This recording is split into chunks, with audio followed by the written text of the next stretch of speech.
This week on Vice, Alabama throws out its illegal immigrants.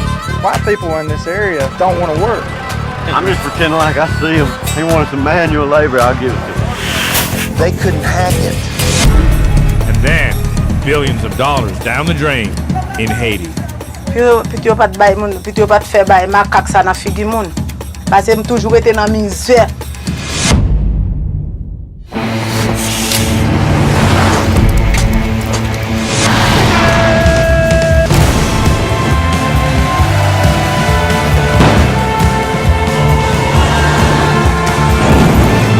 Alabama passed one of the most harsh pieces of anti-immigrant legislation in the country, and most immigrants left. This was supposed to be temporary, but very soon it became permanent.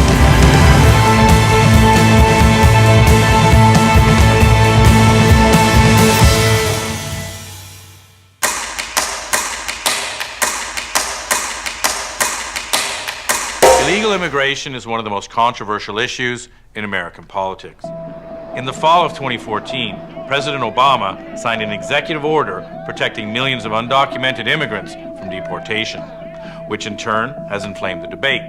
Are we a nation that tolerates the hypocrisy of a system where workers who pick our fruit and make our beds never have a chance to get right with the law? His opponents want the executive order overturned and to pass even stricter laws that will make it so difficult for the undocumented that they simply have to return back to the countries that they come from. The president's executive amnesty is lawless and unconstitutional. As it turns out, in 2011, Alabama already tried this, passing one of the toughest immigration laws in the nation's history. So he sent Thomas Morton to Alabama to see what happens when illegal immigrants are actually forced out.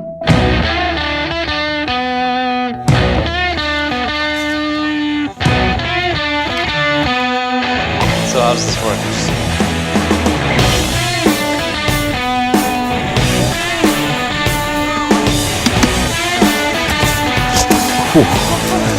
Now I'm starting to get nervous.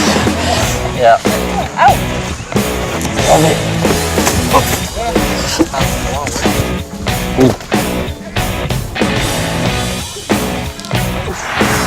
These are big.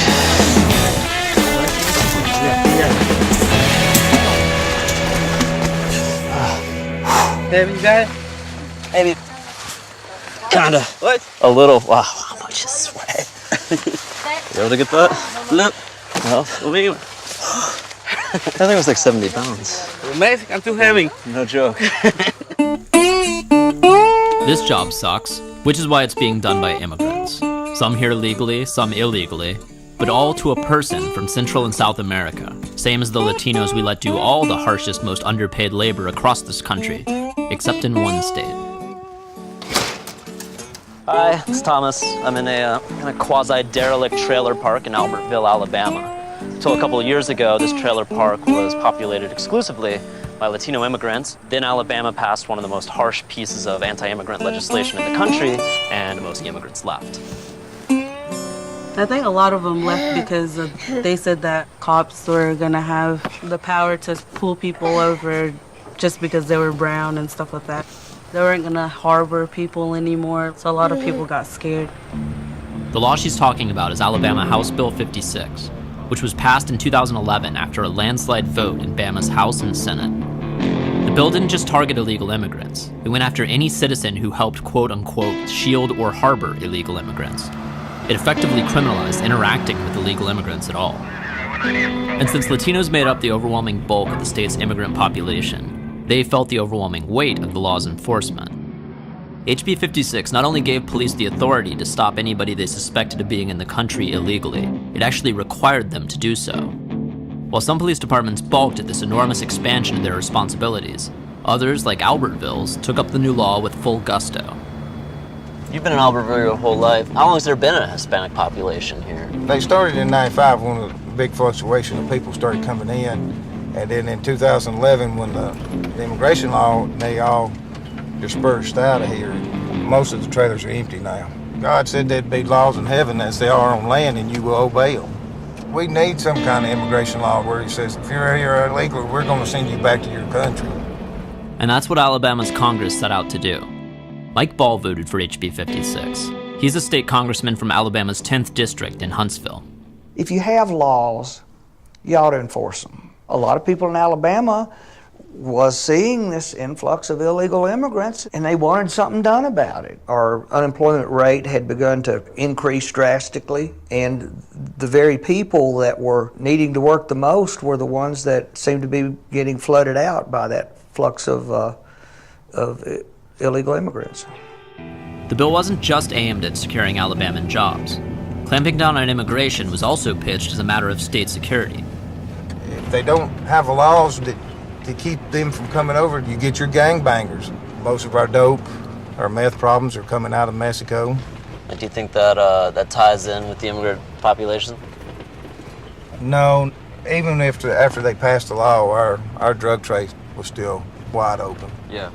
It really didn't slow down a whole lot. Crime wasn't the only area where the bill's results fell short of expectations. On the farm fields of Alabama, the verdict is in. The state's tough immigration law just isn't working out. This potato farmer hired Americans. Problem is, he says, most show up late, work slower, and are ready to head home after lunch. They're putting Alabamans back to work. Experience I've had, they ain't too good at what they do. Agriculture in Alabama could be headed the way of its immigrant workforce. When a lot of these people left, we couldn't replace them fast enough. Typically, we couldn't replace them at all. Dr. Samuel Addy is an economist at the University of Alabama. As the tide of immigrant labor began rolling out of state, Dr. Addy crunched the numbers to predict the financial effect this exodus could ultimately have. Given how draconian the law was, what you get for Alabama is actually a shrinking of our GDP by about 2.3 to 10.8 billion in 1 year. There wasn't any one big factor that you could point to cause this decline, except for this law.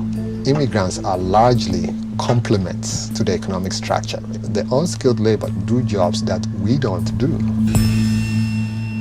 While the outflux of migrant workers was exactly what the law was supposed to do, Alabama's farmers quickly discovered that the workforce the law kicked out wasn't fully compatible with the workforce that was supposed to replace it. This may make people mad, but white people in this area don't want to work. Catching chickens is a back-breaking job. White people, they gripe and complain all the time. You can take one Hispanic catching chickens and one white guy, the Hispanic will catch 5 times more chickens than he will. We have to have the migrants in the farming industry. That's not a big no-brainer to figure out. This racial ability gap wasn't exclusive to chicken grabbing. To replace his own exiled migrants, produce farmer Jerry Spencer used Facebook to recruit new field hands from Birmingham's jobless poor. They came from the soup kitchens, they came from the streets, they came from the halfway houses, they came from all over the place. And I turned it into a 30-day experiment. What did you see kind of as it progressed? They couldn't hack it, just the sheer physicality of it. The Hispanics, they'll do a whole truck of tomatoes, 200 or 300 boxes of tomatoes in a day themselves. I don't know of American non-Hispanic that would do that. Jesse Durr took part in Spencer's tomato experiment. He was the only one that lasted the full 30 days in the field. Though, as you may have guessed, he did not stick with farming in the end. Farming, that ain't my type of work. You gonna pay me, I gotta be able to bring something home. I can't tell my wife when I get through the acre, that's when we'll have something to eat. Them Hispanics work like hell. When they go at something, they go at it as a group. Whole family, everybody out there. Wives, sisters, brothers, brother-in-laws. You coming to get somebody out of Birmingham. Ain't nobody really willing to go down there and do that type of work.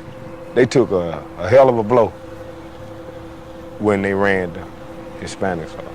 I don't know what they'll do. What they did do was take a page from state history and reestablish the vaunted Southern tradition of the prison chain gang, although this time without the chains. So, prison crew's out. Everybody seems pretty psyched about being out, doing some work in the sun, especially psyched about being able to smoke. Yeah, later.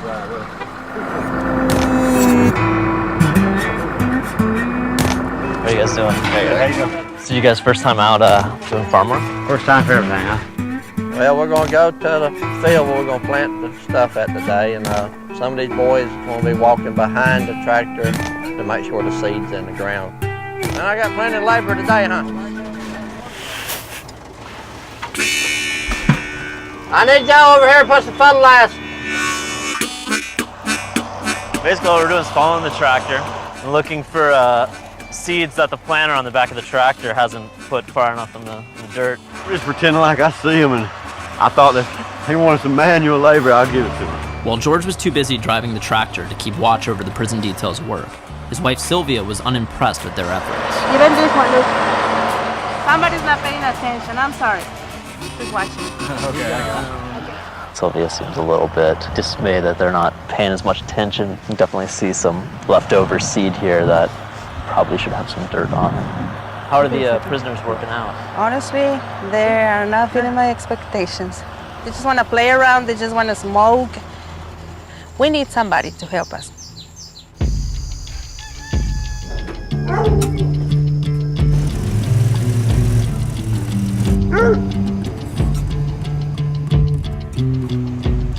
So the watermelons we planted a few months ago are now actual melons. The prison labor that George and Sylvia, or the farmers here, were using didn't really work out for them. They had to go back and basically redo everything they had done. There aren't too many people they can call on, so they've called up family members a few hours away. It's sort of slim pickings in terms of farm hands.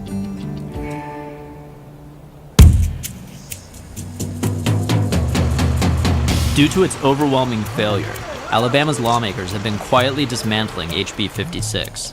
The lasting damage, however, may be to Alabama's reputation among Latino migrants, whose return to the state's labor pool has undershot their departure. So we're gonna go join the line.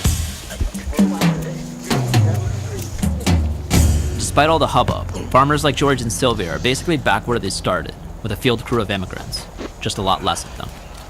It's like playing an endless game of egg toss. ¿Te cansaste, Tomás? ¿Te cansaste? I don't know what cansaste means, but yeah. Obviously, it doesn't get too much worse than melon farming.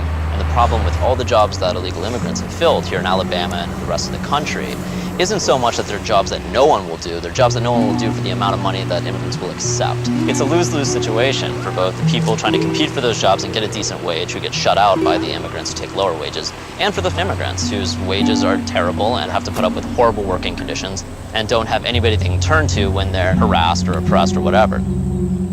As a result of that, you know, we can buy $7 melons at Walmart, but what? I like $7 melons.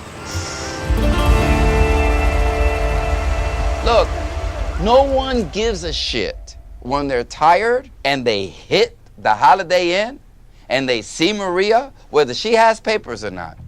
Luis Gutierrez is a U.S. representative who has built his career on Latino rights and bridging the seemingly intractable divide between the public's reliance on illegal immigrant labor and their attitudes towards illegal immigrants themselves. Undocumented workers, they are here to service our nation and to do work which is valuable and essential.